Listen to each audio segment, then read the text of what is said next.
কোরআনের বিভিন্ন আয়াতের মধ্যে আল্লাহ তাআলা অনুগ্রহের কথা বর্ণনা করছেন।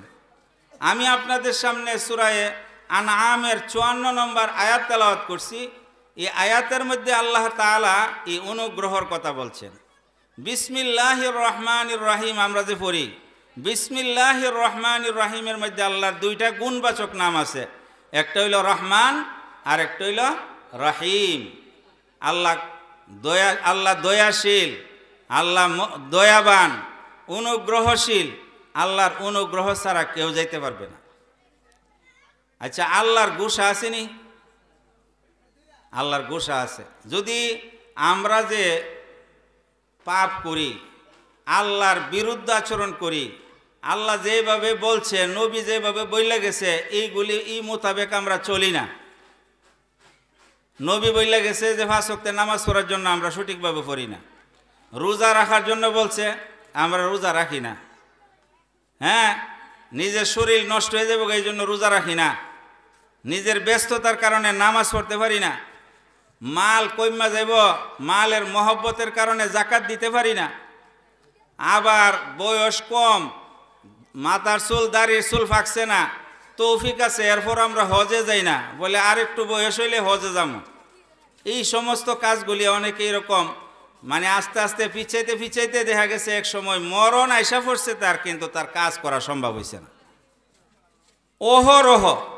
অহরহ আমরা আল্লাহ তাআলার অবাধ্যতার মধ্যে লিপ্ত হইতেছি, গান বাদ্যের মধ্যে লিপ্ত হইতেছি, মা বাপের সঙ্গে নাফরমানি করতেছি, মিথ্যা কথা বলতেছি, জেনার কাজের মধ্যে লিপ্ত, মদের মধ্যে লিপ্ত, জুয়ার মধ্যে লিপ্ত। এই সমস্তগুলি আল্লাহর বাধ্যতা না অবাধ্যতা? এরপরেও আল্লাহ তাআলার পক্ষ থেকে এই কথা বলা হয় নাই যে তুমি যখন এই কাজ করছো আর তুমি কোনো মাপ পাইতা না, এইরকম কোনো কিছু বলা হয় নাই। কারণ আমরা তো জানি যে আমরা ঈমান আনছি এক আল্লাহর উপরে। আমরা এই কথা বিশ্বাস করি না যে আমরা ঈমানদার, আমরা এক আল্লাহর উপরে ঈমান আনছি। এবং আমাদের নবী সর্বশেষ সর্বশ্রেষ্ঠ নবী মুহাম্মদুর রাসূলুল্লাহ হইল আমাদের নবী। এই বিশ্বাস আসেনি আমাদের? তাওহীদ এবং রেসালতের বিশ্বাস আমাদের আছে। সুতরাং আমরা ঈমানদার। বাকি আমরা শয়তানের দোকার মধ্যে পইরা মধ্যে আমরা আল্লাহর অবাধ্যতা কইরা ফেলি। শয়তানের দোকার মধ্যে, নফস আম্মারার দোকার মধ্যে পইরা আমরা বিভিন্ন সময় আল্লাহর অবাধ্যতা করি। আল্লাহ তাআলা পবিত্র কোরআনের মধ্যে বলেন, ইন্নাশ শাইতানা লিল ইনসানি আদুব্বুম মুবিন। নিশ্চয় শয়তান মানুষের জন্য প্রকাশ্য দুশমন। শয়তান কার বন্ধু? কোন মুমিনের বন্ধু হইতে পারে শয়তান? শয়তান হইল ইনসানের জন্য প্রকাশ্য শত্রু। তাহলে শয়তানের দোকার মধ্যে পইরা, নফসে আম্মারার দোকার মধ্যে পইরা আমরা বিভিন্ন সময় আল্লাহর অবাধ্যতা করি।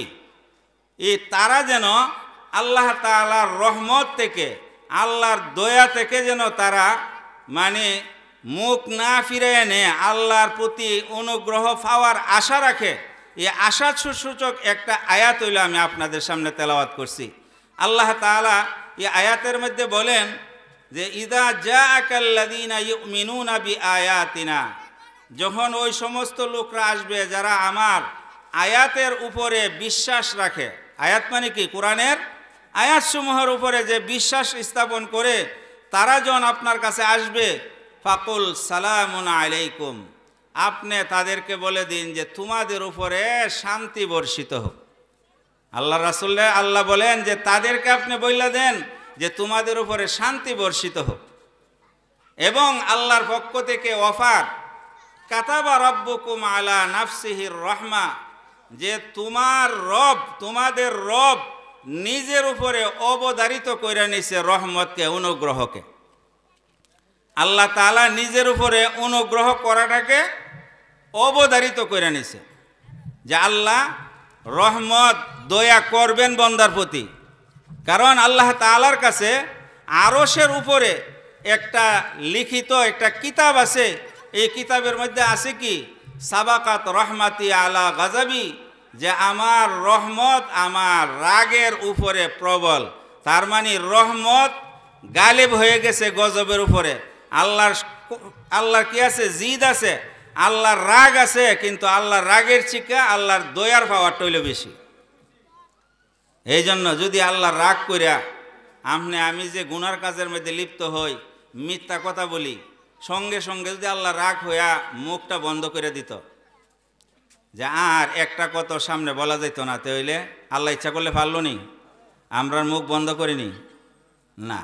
বরং এই রকম যারা করে তাদের ব্যাপারে আল্লাহ বলেন, আন্নাহু মান আমিলা মিনকুম সুআম বিজাহালাতিন সুম্মা তাবা মিন বাদিহি, যে আল্লাহর পক্ষ থেকে এই ঘোষণা হইল, তোমাদের মধ্যে যে নিজের অজ্ঞতাবশত কোনো খারাপ কাজ গুনার কাজের মধ্যে লিপ্ত হয়ে যায়, এরপরে সার বুঝে আইছে যে আসলে আমি কাজটা ভালো করছি না, এটা অন্যায় করছি, অপরাধ করছি, এই মর্মে সে আবার তওবা করে নিল, হ্যাঁ, এবং নিজের জীবন ওয়াসলাহা এবং নিজের জীবনটাকে সংশোধন করে নিল, ওই ব্যক্তি সম্পর্কে আল্লাহ বলতেছে ফান্নাহু গাফুরুর রহিম, জান্না রাখো যে নিশ্চয় আল্লাহ তাআলা ক্ষমাশীল এবং দয়ালু। আল্লাহ ক্ষমাশীল এবং দয়ালু। আমি আপনাদের সামনে এই সম্পর্কে একখান হাদিস আপনাদের সামনে তেলাওয়াত করছি, মুসলিম শরীফের হাদিস 2752 নম্বর হাদিসের মধ্যে আল্লাহ রাসূল সাল্লাল্লাহু আলাইহি ওয়াসাল্লাম বলেন যে আল্লাহ তাআলা যখন রহমত সৃষ্টি করছে, অর্থাৎ অনুগ্রহ যে করবে আল্লাহ, এই রহমতটাকে আল্লাহ যখন সৃষ্টি করছে, কতটা রহমত আল্লাহ সৃষ্টি করছে? 100 রহমত। কত? ইন্নাল্লাহা খালাকা রহমাতা ইয়াউমা খালাকাহা মিআতা রহমাতিন, 100 রহমত আল্লাহ সৃষ্টি করছে। ফা আমসাকা মিনহা তিসআওয়া তিসঈনা রহমাতান, এই 100 রহমত থেকে 99টা রহমত আল্লাহ নিজের কাছে রেখে দিছে। ওয়া আরসালা ইলাল খালকি কুল্লিহিম রহমাতান ওয়াহিদাতান, আর সমস্ত মাখলুকের মধ্যে আল্লাহ তাআলা শুধু 1 ভাগ রহমত দিছে। 1 ভাগ রহমত পায়া মোরগ তার বাচ্চাগুলিরে তার ফরের তলে কিভাবে রাখে, পাখি তার বাচ্চাগুলিরে কিভাবে সযত্নে রাখে, মা তার সন্তানগুলিরে কিভাবে লালন পালন করে, বাবা তার সন্তানের জন্য মাথার ঘাম ফালায়া কাজ করে। কেন? নিজের সন্তান যদি অসুস্থ হয়, বাপের সারা রাত্র ঘুম আসে না, মার ঘুম আসে না, কেন আসে না? দয়ার কারণে। রইল 99 ভাগ আল্লাহর কাছে রাখছে, 1 ভাগ বন্দারে দিছে, 1 ভাগ রহমতের পাওয়ার হইল অতটুক।